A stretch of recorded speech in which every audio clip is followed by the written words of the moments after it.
I'm Carolyn Presutti with the VOA Special English Health Report. In the early 1950s, researchers found that people scored lower on intelligence tests if they spoke more than one language.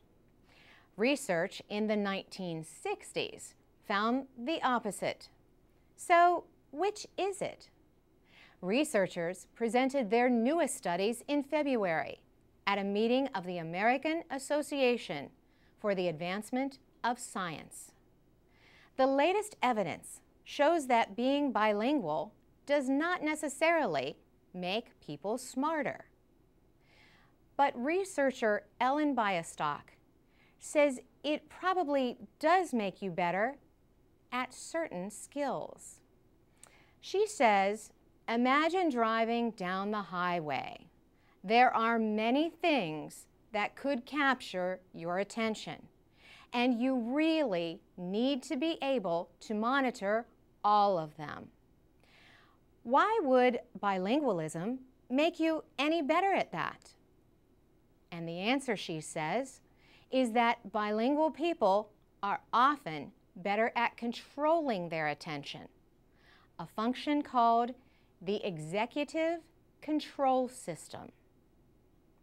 She says it is possibly the most important cognitive system we have. It is where all of our decisions about what to attend to, what to ignore, and what to process are made.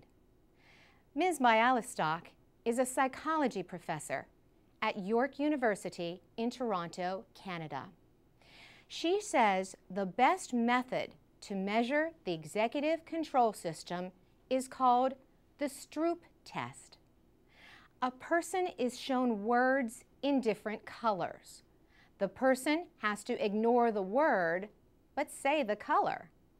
The problem is that the words are all names of colors. She explains, so you would have the word blue written in red, but you have to say red. But blue is just lighting up all these circuits in your brain, and you really want to say blue. So you need a mechanism to override that so that you can say red. That's the executive control system. Her work shows that bilingual people continually practice this function. They have to, because both languages are active in their brain at the same time. They need to suppress one to be able to speak in the other.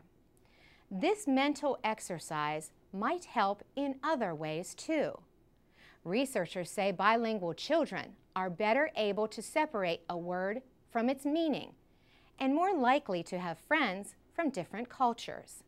Bilingual adults are often 4 to 5 years later than others in developing dementia or Alzheimer's disease.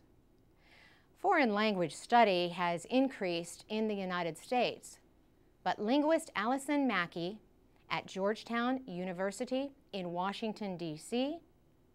points out that English-speaking countries are still far behind the rest of the world. For VOA Special English, I'm Carolyn Presutti.